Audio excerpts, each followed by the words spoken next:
ग्राम रोजगार सेवकांचं एक दिवसीय काम बंद आंदोलन। राज्यभरातील ग्राम रोजगार सेवकांच्या मानधन व प्रवास भत्ता वाढीबाबत सरकारने 3 ऑक्टोबर 2024 रोजी अध्यादेश काढला होता।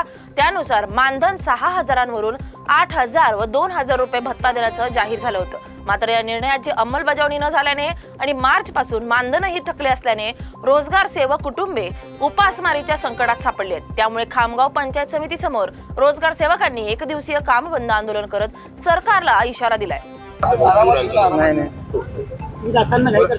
माननीय नामदार एकनाथजी शिंदे यांनी 3 ऑक्टोबर 2024 रोजी महाराष्ट्र राज्यातील 28,500 ग्राम रोजगार सहाय्यकांना 8,000 रुपये मानधन देऊ असा GR काढला होता। परंतु त्याला 1 वर्षाचा कालावधी होऊन आता सध्या सुद्धा महायुतीचं सरकार असल्यानेही तो GR अंमलबजावणी झालेली नाही।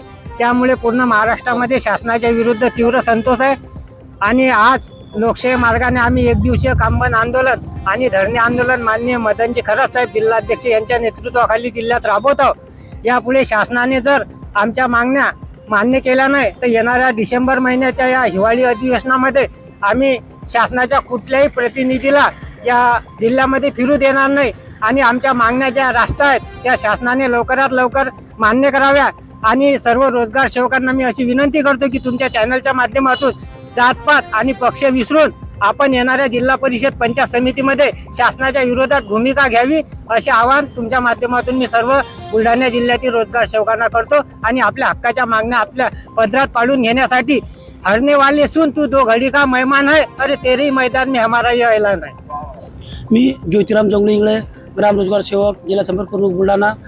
शासनानं जर ह्या मान्य केल्या नाही आहे तर लोकशाही मार्गाने आम्ही हे तीव्र आंदोलन छेडणार आहोत आणि यापुढे जे काम होणार आहे ते MRGचे कोणतेही काम हे रोजगार सेवक करणार नाही अशी मी शासनाकडे तीव्र असा इशारा देत आहे।